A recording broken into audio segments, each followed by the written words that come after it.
네, 반갑습니다. 여러분, 오늘은 우리 직업상담사 노동관계법규 일종의 고용 관련 법들을 하나씩 살펴볼 텐데요. 여러분들이 주의 깊게 공부를 하는데 초점을 둬야 될 거는 우리 법률은 특히 법학이라는 거는 개념 위주로 개념을 정확하게 이해하는 게 중요하다. 용어가 아주 중요합니다. 용어를 정확하게 이해하는 게 중요하고요. 이 용어에는 어떤 개념은 포함이 되고 어떤 개념은 포함되지 않는가. 이게 법학을 공부하는데 가장 핵심적인 내용들이라고 볼 수 있습니다. 그래서 법률 용어의 키워드를 중심으로 해서 포함이 되는 능력, 포함이 되지 않는 능력, 이거를 정확하게 체크를 해두시면 시험 지문에 고른 내용들을 나오고 그 키워드와 관련돼서 글자를 좀 변형시키는 그런 위주로 출제가 되기 때문에, 그리고 전면적으로 우리 노동관계법규 고용 관련 법률들이 다 개정을 했기 때문에 10개 법률로 다시 정리가 됐습니다. 큰 틀에서는 기존에 있는 법률들을 포함하고 있지만 특히 이제 여러분들 헌법에 나오는 근로권, 헌법상 관련된 내용들 플러스 근로기준법, 이 부분의 학습량이 절대적으로 중요합니다. 이 부분의 학습을 많이 하시게 되면 근로기준법에 이제 관련 법률들이 최저임금법 이런 것들이 이제 포함이 되어 있거든요. 그렇기 때문에 그 다음에 이제 근로기준법은 이제 취업근로자만 해당이 되거든요. 취업근로자만. 취업하신 분들만 적용을 받아요. 그러면 취업을 안 했으면 이제 실업자는 어떻게 되냐. 회사 나오신 분들. 실업자는 고용보험법에 이제 적용을 받습니다. 고용보험법. 그래서 고용보험법에 적용을 받고, 당연히 근로자 중에도 뭐 직업안정법, 직업안정사업이나 뭐 이런 쪽은 그 능력개발사업은 적용을 받습니다. 하지만 실업자가 이제 실업급여와 관련돼서 이제 돈을 받죠. 그 과정에서 이제 취약계층들, 이제 구직자 촉진법, 취업 촉진법, 이런 것들이 이제 관련이 되어 있는 거예요. 그래서 여기 앞쪽에 요 내용을 정확하게 공부하시면, 특히 그 중에서 제일 중요한 거는 노동관계법규에 꽂힌 근로기준법을 잘 이해하면 나머지 뒤쪽의 법률들은 뭐 저절로 따라올 수밖에 없는 거죠. 뭐 여기에 직간접적으로 관련된 뭐 직업안정법이라든지 직업안정법과 관련된 내용들, 우리 직업상담사가 직업안정법에 명시가 되어 있습니다. 그리고 뭐 개인정보보호법이라든지 뭐 직업능력개발법이라든지 이런 것들이 이제 부수적으로 이제 포함이 되게 돼 있는데요. 특히 헌법과 우리 근로기준법을 중심으로 학습을 하는 것이 상당히 중요하고, 가능한 한 내용이 아주 방대합니다. 우리 노동관계법규는 법률이 있고 시행령이 있고 시행규칙이 있기 때문에 이 모든 것들을 다 포함시키기는 현실적으로 어렵고요. 시험 문제에 법률 중심으로 주로 출제가 되니까 법률을 중심으로 학습을 하시고, 때에 따라서는 시행규칙이나 시행령에 나오는 내용들도 중요한 내용들은 또 짚고 넘어가도록 하겠습니다. 자, 그렇게 해서 하나씩 살펴보도록 하겠습니다. 우리 노동법이라는 게 왜 탄생을 하게 됐는가? 그거는 이제 우리 이렇게 여기 이제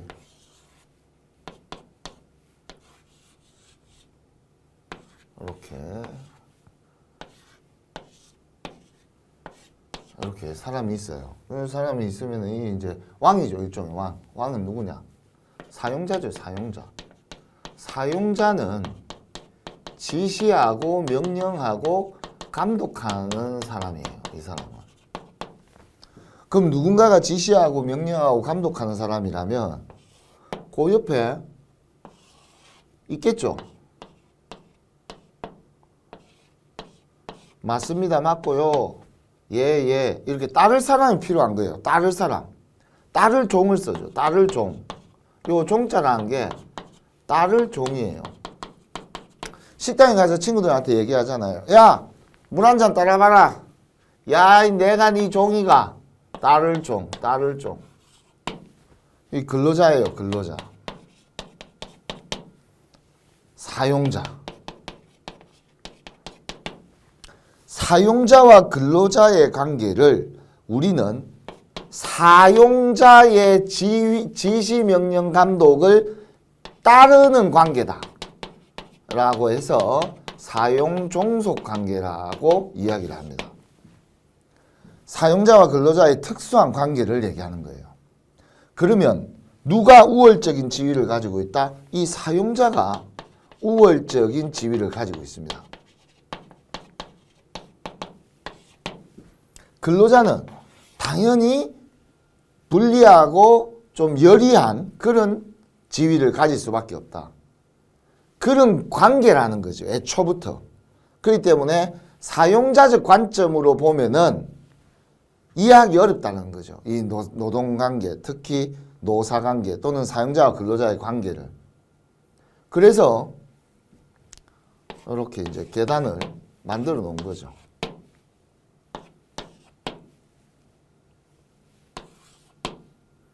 짱짱. 노동법을 만들게 된 거예요. 노동법을 만들어서 근로자의 열등한 지위를 높인 거예요. 노동법에서 보호를 통해서, 이 근로자를 보호를 통해서. 그렇게 해서 사용자와 근로자가 실질적으로 대등한 위치. 그래서 우리 노사관계의 최대 이념은 그 실질적 대등하다. 노사관계가 대등한 걸 원칙으로 한다. 그럼 실질적으로 대등하려면 누구를 보호해야 된다? 법으로 근로자를 보호해야 된다. 근로자를 보호해야 된다.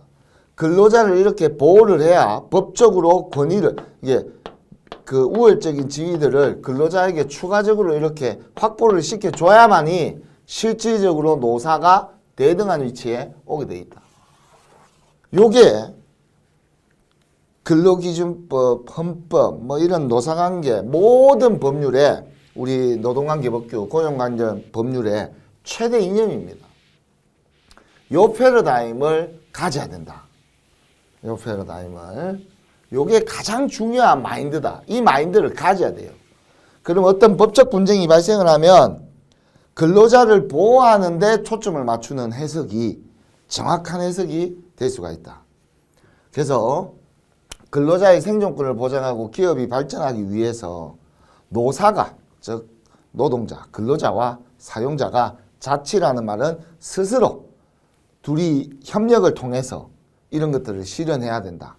하지만 현실은 사용 종속 관계에 있다 보니까 사용자가 우월한 지위를 가질 수밖에 없다.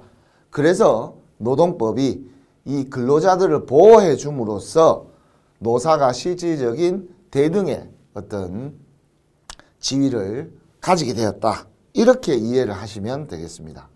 그래서 노동법은 근로자의 인간다운 생활을 보장하기 위해서 어떤 최저임금법이라든지 또는 뭐 적정임금 이런 것들을 보장하게 되어 있고요.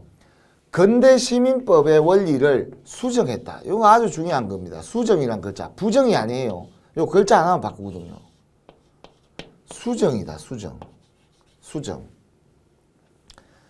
근대시민법의 원리를 일부 바꿨다. 그래서 수정자본주의라고 합니다. 수정자본주의. 수정자본주의. 자본주의는 뭐예요? 자본이 제일 최고죠. 자본이 최고. 자본을 가지고 있는 사람은 누구죠? 사용자죠. 그러니까 사용자가 지 맘대로 다 하는 거를 저러다가는 근로자들 다 굶어 죽겠다. 안 되겠다. 수정, 고치라. 자본주의의 일부 원리들을 고쳐서 쓰자. 그게 이제 근대시민법의 원리를 이제 수정을 해서 수정 자본주의가 들어오게 됩니다. 이거는 조금 이따가 구체적으로 설명을 드릴 테니까. 그래서 사용 종속 관계에서 근로를 제공할 수밖에 없고, 이 사용 종속 관계에서 근로자들을 보호함으로써 노사 대등의 실질적인 대등을 실현하고자 하는 그래서 노사가 실질적으로 대등한 관계가 이루어지면 비로소 자본주의가 유지하고 발전한다. 그래서 우리 수정자본주의는 자본주의를 유지하고 발전하기 위해서 도입된 원리이지 자본주의를 망하게 하자는 게 원칙이 아니라는 거죠. 그게 이제 노동법의 가장 큰 패러다임으로 자리를 잡고 있다. 그래서 우리 근대 시민법의 원리들을 한번 보겠습니다. 이제 한 19세기 정도로 보시면 되겠고요. 여기 이제 20세기라고 볼 수 있죠. 20세기면은 1900년대. 1900년대. 여기가 이제 1800년대. 뭐 이때 생각을 하시면 돼요. 자, 이때 당시에 근대 시민법의 3대 원리는 소유권을 가지고 있는 사람은 절대적인 권리 행사를 했다는 거예요. 지 마음대로 나 소유권 가지고 있어. 이 소유권은 내 마음대로 사용할 거야. 이 권리가 있는 거죠. 예를 들어서 여기가 도로예요. 근데 앞으로 자 이렇게 돼 있어요.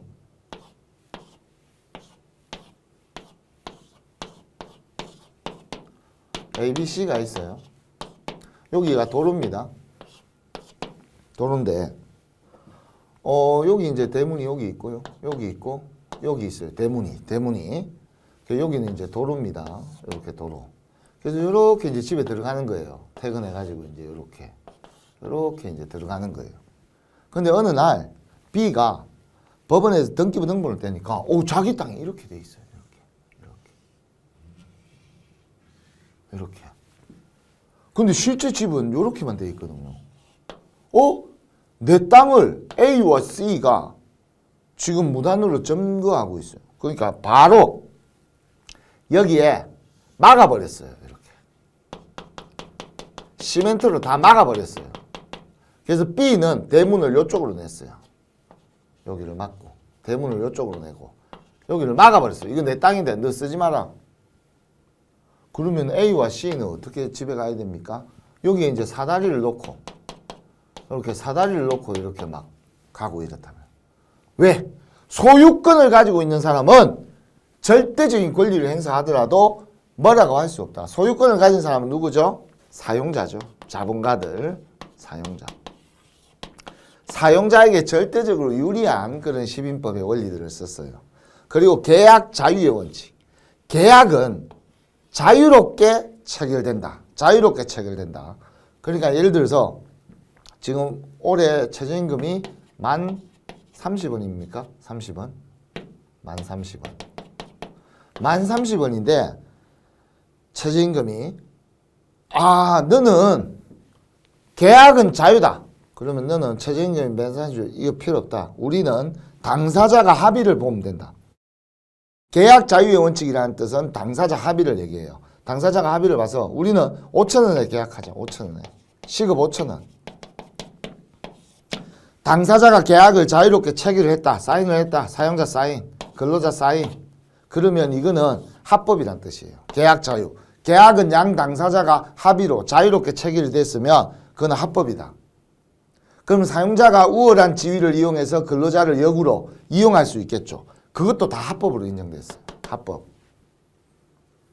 그리고 과실 책임의 원칙. 과실이란 거는 실수가 있으면 책임을 진다. 누가? 사용자가 실수가 있으면 책임을 진다 했어요. 그 예를 들어서 이런 거예요. 막 일을 하다가 근로자가 하루에 14시간씩 중노동을 저임금에 시달리면서 하고 있었어요. 사용자 돈 벌어주려고. 그렇게 하고 있다가 너무 피곤하니까 자기도 모르게 잠시 졸았어요. 그렇게 했는데 갑자기 한쪽 팔이 기계에. 그러니까 사용자가 막 달려와가지고 괜찮나? 어떻게 됐노? 빨리 병원 가보자. 병원 가서 이제 기본적인 치료는 하고 이제 병원에서 나오니까 한쪽 팔이 이제 사라진 거죠. 그렇게 되니까 사장님이 그래 너 한쪽 팔도 그래 불편하고 그래 집에서 쉬면 된다. 내일부터 안 나오면 된다. 내일부터 안 나와도 된다. 그 이제 해고가 되는 거죠. 그러면 근로자 입장에서는 사장님 그래도 제가 이 회사를 위해서 발전을 위해서 헌신하는 과정에서 생긴 문제인데 좀 어째 안 되겠습니까? 야, 네 팔을 내가 자른 건 아니잖아. 네가 졸다가 잘렸잖아. 네 책임이지. 그 사용자의 책임이 아니에요. 사용자가 직접 팔을 자른 건 아니죠. 과실 책임의 원칙. 그럼 이렇게 되면 어떻게 됩니까? 결국은 근로자는 다음 날부터 제대로 일자리를 구할 수 있을까요? 불가능하죠. 나와서 결국은 구글로 삶을 살아가야 된다. 결국은 사용자들은, 즉 자본가들은, 돈 있는 사람들은 소유권을 자기들 마음대로 행사를 하고 계약을 자기들 마음대로 유리하게 불공정한 계약을 체결을 하고요. 그리고 자신이 잘못이 있는 부분에 대해서만 아주 제한적으로 책임을 지고 이런 결과로 가니까 근로자들의 살림살이가 나아지지 않는다. 올라가지 않더라 이 말이에요. 올라가지 않더라. 그러니까 이 사람들이 전부 다 거의 최저 생계 이하의 삶을 살더라. 최저 생계 이하의 어떤 삶을 살더라. 이래가지고는 안 되겠다. 민중봉기들이 일어나는 거죠. 또 대한민국이나 이런 나라에는 또 소장농들이 봉기를 해가지고 들고 일어나는 거죠. 지주들을 타파하기 위해서 들고 일어나는 거죠. 그렇게 되니까 자본주의자들이 야 이거 큰일 났다. 우리 지금 등 따시고 배부르고 잘 먹고 잘 사는데 이거 이대로 놔뒀다가는 우리 자본주의가 붕괴될 가능성이 크다. 우리가 스스로 수정을 하자. 고치자. 그래서 이제 수정 자본주의 개념으로 이제 20세기에 이제 들어온 거죠. 그렇게 해서 소유권을 네 마음대로 절대적으로 행사하면 불법이야. 누구를 위해서? 사회 공공을 위해서. 공공에 부합되게 행사를 해야 돼. 권리 남용은 안 된다. 네 마음대로 권한을 남용하는 행동은 안 된다. 그게 소유권 공공의 원칙 또는 소유권 상대의 원칙. 소유권을 공공복리에 부합되게 써야지 권리를 남용해서는 안 돼. 그리고 이렇게 되면 어떻게 됩니까? 소유권 절대의 원칙에서는 B가 자기 마음대로 앞에 바리케이트를 치더라도 A와 C는 항의를 할 수 없어요. 그래서 요 소유권 공공의 원칙에서는 이 바리케이트를 치는 자체의 행위가 A와 C의 삶을 침해하는 거죠. 부당하게. 그래서 B는 여기에 바리케이트를 칠 수가 없습니다. 그럼 B는 재산권 행사를 못 할까요? 할 수 있죠. 나중에 이제 A와 C가 이제 건축물을 새로 짓거나 재건축으로 갈 때 그때 이 B는 자신의 재산권 행사를 여기서 할 수가 있는 거죠. 그리고 B가 A와 C의 집을 살 수도 있어요.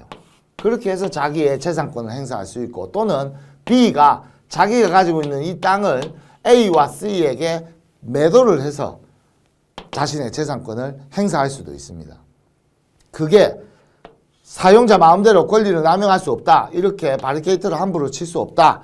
그렇게 이제 원칙이 바뀐 거죠. 절대에서 상대, 즉 공공으로 이렇게 바뀐 거고 계약을 자유롭게 체결하니까 사용자가 유리하게 체결을 하니까 불공정한 계약 체결이 되죠. 그러니까 앞으로는 그렇게 할 수 없다. 법으로 막겠다. 계약은 어떻게? 공정하게 체결이 돼야 된다. 근로자의 어떤 열등한 지위를 역으로 이용해서 계약을 체결하면 그거는 불법이다. 인정할 수 없다. 그거는 유효하지 못하다. 무효다. 그렇게 해서 계약 공정의 원칙을 정해놨고요. 그리고 과실 책임의 원칙. 사용자가 실수에 대해서 또는 잘못이 있는 것에 대해서만 책임을 진다. 그게 바뀌었어요. 무과실. 사용자가 직접적인 잘못이 없다 하더라도 책임을 진다. 가장 대표적인 게 뭐가 있을까요? 산재. 금방 여기 앞쪽 근대시민법에서는 산재나면 누가 책임져요? 그냥 근로자가 책임지는 거예요. 자기가 팔다리 부러뜨린 게 돼버리는 거죠. 하지만 현대시민법에서는 회사 안에서 무조건 사고가 났다. 그러면 기본적으로 산재다. 사용자가 책임져야 된다. 회사 안에서 사고 나면. 그게 사용자가 직접적인 책임이 없다 하더라도 무과실이라 하더라도 사용자는 무조건 책임을 져야 된다. 그게 산재법이 통과가 된 거죠. 그렇게 해서 근로자들의 권익을 보호를 했다는 거예요. 그렇게 하면서 최저임금도 보호를 하게 되니까 어떻게 돼요? 근로자들의 살림살이가 좀 나아지더라. 이렇게 되니까. 요 패러다임으로 바뀌었다. 근대시민법에서 현대시민법으로. 이거 아주 중요한 개념이죠. 요 현대시민법의 원리가 전반적인 우리 노동관계법규의 패러다임으로 정착이 되어 있는 이론들이에요. 요 세 가지가. 공공, 책임, 공정 이런 키워드들이 기본적으로 깔려있다. 그래서 여러분들이 법을 해석하는 과정에서 좀 이해가 되지 않거나 어려움이 있다. 그러면 공공, 공정, 책임의 패러다임으로 그 문제를 바라보게 되면 문제가 풀린다. 그래서 이 내용을 이제 학습을 하는 것이죠. 자, 다음은 우리 노동법의 체계는 개별적 노사관계, 개별이라. 이 개별이라는 것은 개인을 얘기하는 거예요. 그래서 개별적 노사관계라는 것은 사용자와 근로자의 관계를 얘기하는 거예요. 근로자 개인하고의 문제. 사장님 월급 안 주는겨? 요거는 사장님하고 근로자 나와의 문제죠. 옆에 동료들은 월급을 다 받았어요. 그러면 이거는 사용자와 근로자의 관계죠. 그러면 이 부분에 대해서 법으로 정해놓은 것은 뭐다? 근로기준법이 되는 거죠. 근로기준법. 나와 사장님과의 관계를 이제 적어놓은 것들. 뭐 이런 것들. 나와 사장님과의 관계. 남녀고용평등법 이런 거. 최저임금법. 산업안전보건법. 뭐 산재보상법 이런 것들. 내가 다 산재로 다쳤는데 사장님이 나에게 어떻게 해줄 것인가 이런 문제들 전부 다 사장님과 나와 개인의 어떤 관계, 개인의 관계. 그래서 개별적 노사관계라고 얘기하고 집단적 노사관계는 집단이란 거는 법률상 몇 명을 얘기하죠? 2명 이상. 한 명이면 개별이다 이거는 개별 근로자. 그럼 여기는 2명 이상이 모이면은 집단이 되죠. 그러면 2명 이상 모인 집단이 누구다? 노동조합이 되겠다. 노동조합과 사용자와의 관계를 우리는 집단적 노사관계라고 한다. 노동조합과 사용자와의 관계를 집단적 노사관계라고 한다. 그래서 노동조합 및 노동관계 조정법이 있죠. 요 노동조합 들어가죠. 노동위원회법, 당연히 노동조합 관련된 내용들 전부 노동조합 이렇게 들어가 있죠. 그럼 노동조합이라는 건 집단이죠. 그 개념으로 분류를 하시면 돼요. 이렇게 양대축으로 이렇게 나누어서 접근을 한다. 혹시라도 이제 직업상담사 공부하셔가지고 국어공무원 또 준비하시는 분들 있을 수 있어요. 그런 분들은 기본적으로 근로기준법하고 노동조합법 요거 개별적 노사관계와 집단적 노사관계 요 두 가지만 딱 하기 때문에 시험 범위에 이제 포함되어 있죠. 최저임금법도 포함되어 있어요. 그렇게 해서 국어공무원 시험 공부하시는 분들은 또 거기에 맞춰서 대비를 하시는 거죠. 다음은 협력적 노사관계. 협력도요. 근로자가 건참법이라고 하거든요. 줄여서 근로자 참여 및 협력 정진에 관한 법률. 그래서 줄여서 건참법이라고 이렇게 줄여서 얘기합니다. 기타 고용 관련 법률. 이제 여러분들 개개인에 관련된 문제들. 고용법, 고용상 인연차별 뭐 이런 것도 있지만 우리 시험은 고용보험법이 여기에 이제 포함이 되죠. 얘네들은 포함이 안 됩니다.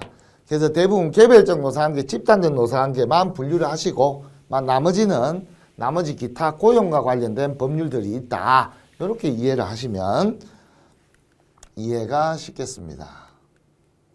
다음은 노동법의 효력관계. 법률의 효력이 어떻게 되냐?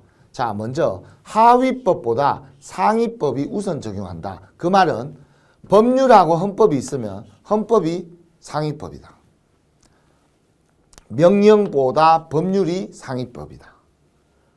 단체협약보다 시행령이나 법률이 상위법이다. 그러면 취업규칙보다는 단체협약이 상위법이다. 근로계약보다는 취업규칙이 상위법이다. 사용자의 지시보다는 근로계약이 상위법이다. 그래서 하위법과 상위법이 충돌하게 되면, 서로 충돌하게 되면 상위법이 우선으로 적용된다. 그 원칙이 상위법 우선 원칙입니다. 예를 들어서 뭐 단체 협약에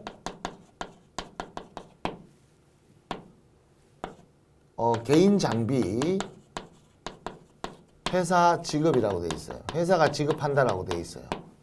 그런데 근로계약 체결할 때 사용자가 문구를 싹 바꿔서 개인 장비는 개인 부담 이렇게 해놨어요. 단체 협약에서는 회사에서 지급한다고 돼 있는데 근로계약에서는 왜 개인 부담으로 돼 있지? 이게 충돌하잖아요. 서로 갈등, 맞지 않다. 그러면 누가 상위예요? 단체 협약이 상위죠. 그러면 단체 협약의 기준을 먼저 적용하겠다. 이게 상위법 우선의 원칙이 되겠습니다. 그 다음 제 구법하고 신법은 이거는 옛날에 만든 법, 이번에 새로 개정된 법. 새로 개정된 법이 먼저 적용된다. 이건 당연한 거죠. 구법은 이제 오래돼서 없어졌잖아요. 없어진 법과 신법이 있으면 신법이 당연히 먼저 적용이 돼야죠. 그리고 일반법과 특별법 우선의 원칙. 예를 들어서 이런 게 있습니다. 그 일반법과 특별법은 두 법률 사이에만 존재해요. 예를 들어서 근로기준법이 있다.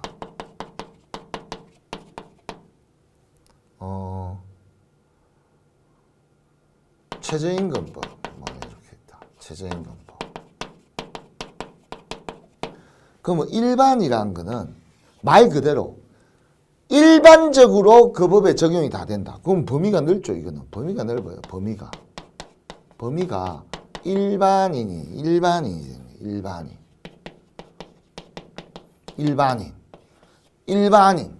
일반적으로 취업한 근로자들은 근로기준법을 적용받는다. 일반적으로 일반인들은.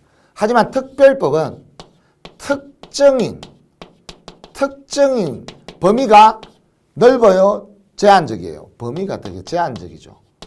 거기에 해당되는 대상만 제한적 대상. 범위가 좁아지면 그쪽이 특별법이에요. 범위가 넓으면 일반법이고. 그러면 근로기준법과 최저임금법이 있다.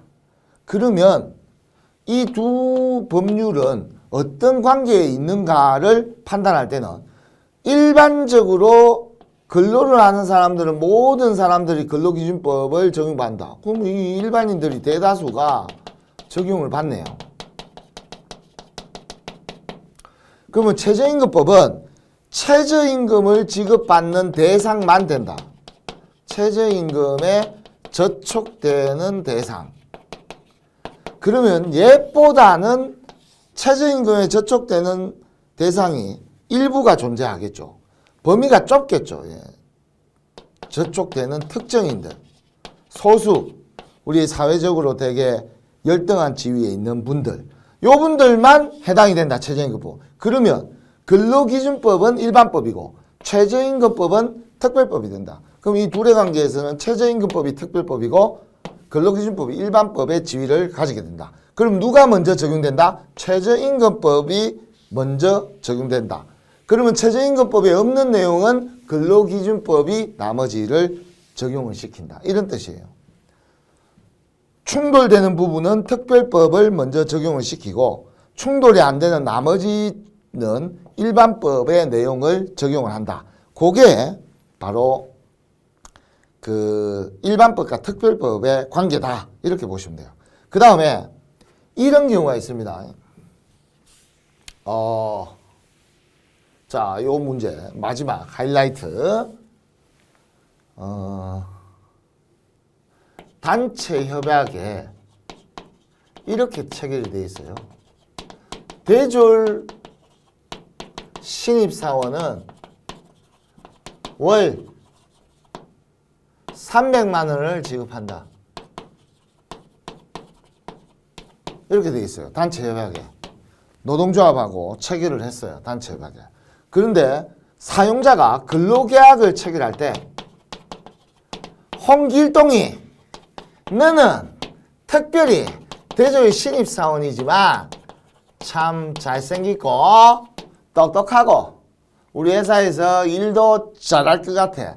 너는 대조의 신입사원이지만 특별히 5월 500만 원을 지급한다. 근로계약서에 그렇게 체결했어요. 그러면 단체협약과 근로계약이 충돌을 하네요. 충돌. 그러면 우리가 상위법 우선의 원칙상으로 보면 단체협약 기준으로 해서 홍길동이는 300만 원을 지급하는 게 맞지만 우리 노동관계 법률은 특이한 원칙을 하나 가지고 있습니다. 아주 중요한 원칙인데요. 유리조건 우선의 원칙. 근로자의 입장에서 봤을 때 근로자가 유리한 근로조건은 최우선 적용된다는 뜻이에요. 최우선한다. 그래서 이걸 줄인 게 유리조건 우선의 원칙이라고 해요. 유리조건 우선의 원칙. 그러면 요 두 개 중에 단체협약과 근로계약 중에 근로자에게 유리한 게 뭐냐? 이거를 보는 거예요. 근로자에게 유리한 게 뭐냐? 그러면 근로계약이 지금 홍길동이라는 근로자한테 더 유리하죠? 그러면 유리조건 우선의 원칙에 따라서 근로계약의 규정이 그대로 적용된다. 그거는 유리하면 무조건 적용된다.